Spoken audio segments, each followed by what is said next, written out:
Yeah, let's go to Elon Musk real quick and Yeah, let's talk get about to him Elon. quickly. Because Elon All right. visited, and this is again, and fam, I know you know I don't like him, but I don't just not like him because he's a billionaire. Okay, I don't not like him because I don't trust him. Because Yeah. we know from our research and our time covering a lot of things, especially with people like Whitney Webb, who have literally done deep dives into Elon Musk, Yeah. his beginnings, his affiliation, of course, with his Starlink, DARPA, all of this, and where he got his money. We know Elon Musk is no stranger to hanging around the military-industrial complex. He's no stranger to the establishment. He is no stranger to being in the establishment. He is not anti-establishment. I know that people have tried to recreate things and recreate his image in terms of going on Twitter. And look, he did take out the Russia state affiliated label and other labels, but that was also because uh, NPR and others were also labeled state funded media, and that's why they were pissed. And so he was just like, okay, we'll take it all out.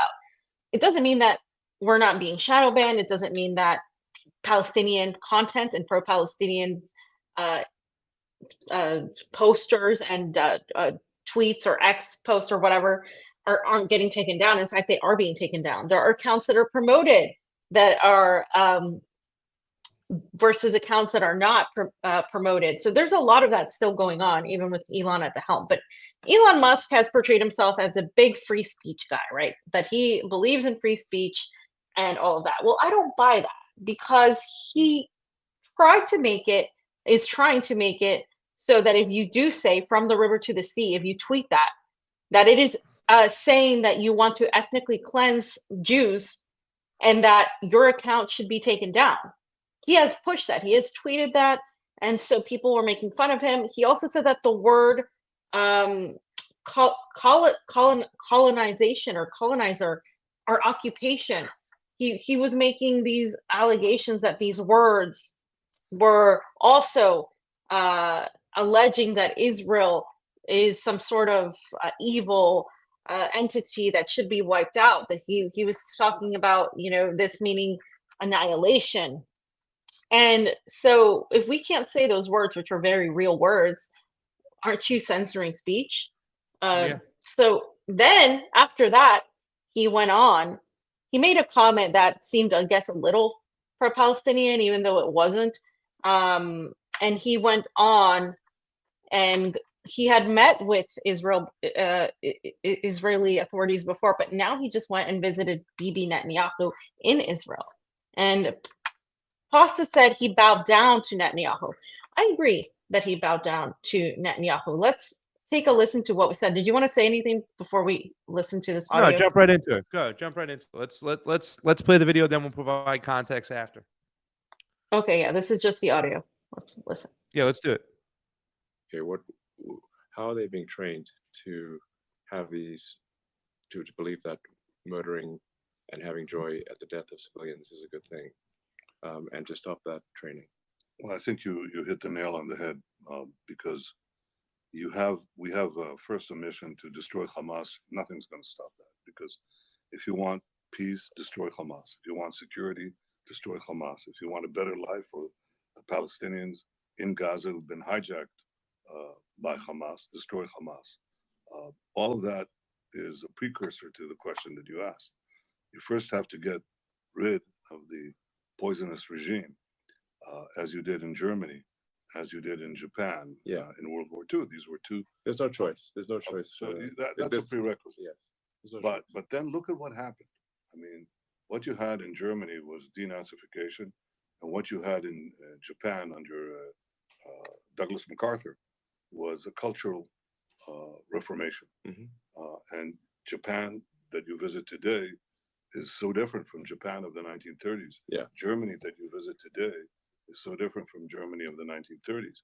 Well, is that possible in the Arab world? And I categorically say, of course it is, because we've seen it already in two places. We've seen it in the Gulf states, and we see that when you visit Dubai or when you visit Abu Dhabi or when you visit Bahrain, you see something entirely different. Sure. there was, in fact, a cultural change there. And let me say that that same thing is, in my opinion, happening to a considerable extent in Saudi Arabia. The de-radicalization of these Muslim countries, these Arab countries, some of it already took place, some of it is taking place. Yeah. But there's another country with a substantial Arab minority where that is already taken place, and that's called Israel. Yeah. 20% of our citizens are Arabs, most of them Muslim. Right. They serve on, in high places in the academy, in the Supreme Court, in the Knesset, and so on. And I'm not saying that there isn't some radicalism there, but mostly there isn't. Right. And in fact, they're integrated into the society. So we have to do the same thing. We have to demilitarize Gaza after the destruction of Hamas, and we have to de-radicalize Gaza, and that will take some time, especially work on the mosques and on the schools. That's where children are, imbibe their values. Yeah. And then we have to also rebuild Gaza, and I hope to have our Arab friends help in that context. Yeah. Bam. Yeah, they got to rebuild Gaza for themselves and more settlements because they've built all the settlements up to the border of Gaza, and there's nowhere left to go, especially when they're bringing in European Jews and American Jews, and they have more right to the land than an Arab person who's been built on that land for quite some time. I mean, it's really kind of amazing to me the way they're trying to rewrite history and the way they're trying to still frame things. They're losing the narrative on this. I mean, but still, unlike Ukraine, Russia, where I think it's completely falling apart, not to the Democrats in office, too. They still want to fund the, Azov battalion and give Zelensky more weaponry to continuously, bomb civilians in the Donbass. But the mainstream media, the mainstream, the populace, the people, they've had enough when it comes to Russia, Ukraine. There's still there's a pretty big backing still, fam, for the state of Israel as it exists now, and this narrative right now that Bibi Netanyahu has pushed. Go ahead. Yeah, so if Netanyahu didn't have the Star of David to protect him from the fact that he sounds just like Adolf, he would literally be rightfully accused as being a fascist. Literally. I mean, that's the only thing. You compare some of the things he has said about Palestinians to some of the things Hitler said about Jews, and there's really little difference. And I'm not saying that. I'm saying that just literally look at some of the speeches he made. Listen to what he says here. He wants to de-radicalize these Arab countries that are actually the only countries that haven't really been under U.S. control, right? He's talking about Syria. He's talking about Iran. He's talking about Lebanon. He's talking about countries that have fought U.S. and Western hegemony. And he's talking about Palestinians, of course, as an extension of that, because Palestinians are very close to these other resistance factions in the area, which is why you're seeing this pivot towards blaming Iran and turning against Iran. And he's also talking about getting rid of Hamas. Once this is over and we get rid of, you cannot, let me say this, you will never get rid of Hamas because Hamas isn't what you want to get rid of. Yeah. They want to get rid of Palestinians. They want to get rid of Palestinians. So when they say, if we just get rid of Hamas, no, because Hamas is but a resistance faction. You get rid of Hamas and there'll be other factions there. There already are at least 17 of them, as I've said. So there are already other factions. They just don't recognize them because they use Hamas as the particular one because it has this effect. So when people say, well, some Palestinians don't support Hamas, yeah, some Palestinians don't think Hamas is militant enough. Some Palestinians don't necessarily trust Hamas, but is Hamas a resistance faction? Yeah. Most Palestinians support, different types, but you can't say you're going to get rid of Hamas. You can't really be pro-Palestinian and anti-Hamas because Hamas isn't a real, what they have this caricature that the Israelis and the Western government have made it out to be. It's this red herring. It is this excuse that is being used to ethnically cleanse Palestinian territory from Palestinians and allow what they're talking about is the rebuilding of Gaza. They're talking about this control.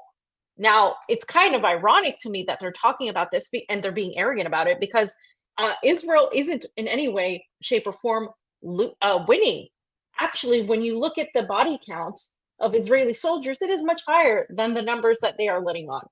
These soldiers and their equipment are being destroyed by the resistance factions, not just Hamas, but by the several resistance factions that are fighting there. Of course, at great cost to the Palestinian people, thousands and tens of thousands of people dying, but that's because Israel's target is to kill Palestinians. The resistance's target is to actually gain control of their land. There's a difference there in targeting. They're not trying to ethnically cleanse Israel. They're not going by the body count. They're going by what the control of this. And militarily, again, Israel isn't winning this. It may seem it seems like that to people who don't really know what the resistance is doing. Now, the other point is that Israel has already lost the propaganda war. This sort of conversation has brought trouble to Elon Musk, because he tweeted earlier, actions speak louder than words, and here he is getting a complete and total fabrication thrown at him. These sets that Israel has made of a crib where an Israeli baby was supposedly shot and killed by Hamas. He's getting the whole tour, and he's getting, it's just, so people are like, well, if actions speak louder than words, Elon, why aren't you going to Gaza?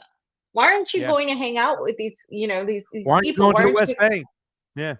Why aren't you going to see the other side? Yeah, exactly. Why aren't you going to the West Bank? Yeah, you don't even have to go to Gaza. Why don't you just talk to some Palestinians in occupied Israel? Why don't you do that? No, because Elon Musk he's not dumb, right? And so this is what I want to point out, and this is something that Dan Cohen tweeted. He tweeted this tweet. He said, while Elon Musk nodding along with Netanyahu's phony characterization of Hamas as a unique evil that cannot be reasoned with, Netanyahu's negotiators agreed to Hamas's offer to extend the ceasefire 2 more days and release more captives. Musk is not a fool, so what explains his behavior? Is he compromised? Well, we've all seen the infamous photos of him with Ghislaine Maxwell. That's something, guys, that you literally cannot forget. I think he blocked several people or took them down for showing the photo. The Israeli lobby compelled advertisers to walk away from X. Okay, so that, I think, Pasta, you had highlighted it before. This is something that is extremely important for Elon because he's a businessman. So that's going to be above all. He's also seeking to war profiteer in the proposed rebuilding of post-Hamas Gaza like he has been in Ukraine. Do recall that he did the same thing regarding Starlink and regarding all of that. He's an ideologically driven Zionist. Hard to know his real motives. It could be a combination of the four or another factor. No matter what, expect further crackdowns on free speech. So Elon Musk is, like everybody else, has been exposed in his conflict as a fraud. That's the truth. Yeah, I still think number 2 is the most, I'd say prevalent.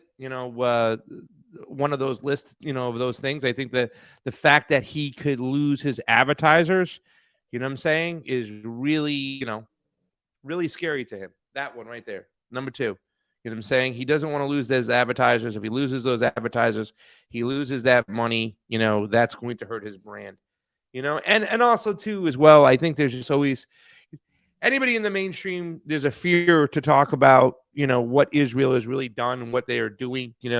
The anti-Semitism label is really, a lot of people fear it. It's a very strong weapon that's been weaponized. It's a word that's been weaponized, and it can really have an effect on some people. You know what I'm saying? So, so be it. It's not like a bunch of us have been talking about Elon Musk for quite some time. Yeah, and not just Elon Musk, but like the whole Zionist thing, like the fact that again, it's so sad because what it does is actually create more anti-Semitism, because then people don't differentiate it between like Judaism and Zionism, which are 2 completely different things. And you're not going to get me, to go one way on that. You're not going to get me to hate all Jews, because I'm very aware that Zionism is completely different, and that's because it's the same. Any ideology, a fundamentalist ideology, is a fascistic ideology, and at the end of the day, they can call themselves different things, but they have the same core belief. And another thing that Elon Musk is, you mentioned, right? You mentioned the advertisers, but there's also the ties to the military-industrial complex and the That Israeli too. intelligence apparatus. Yeah. So he met with the Israeli Minister of Communications and made a preliminary agreement with him to keep Gaza's broadband internet turned off until Israel gives its approval. So again, so Elon is being, praised as being this guy that has a lot of power and all this stuff. But I think we had this discussion a long time ago with Steve Pasta, if I do recall. Elon isn't really in charge here. He hasn't been in charge. He's not in charge of Twitter, really. He's not in charge of a lot of things. He's but a player, a piece. Granted, one with more powers than others, right? Than the regular Joe Schmo. He has a lot of money. He's got a lot of business. But at the end of the day, he has been given this sort of power by the same institutions that we're talking about here. And so he's not really the guy calling the shots. And I think a lot of his followers need to realize that.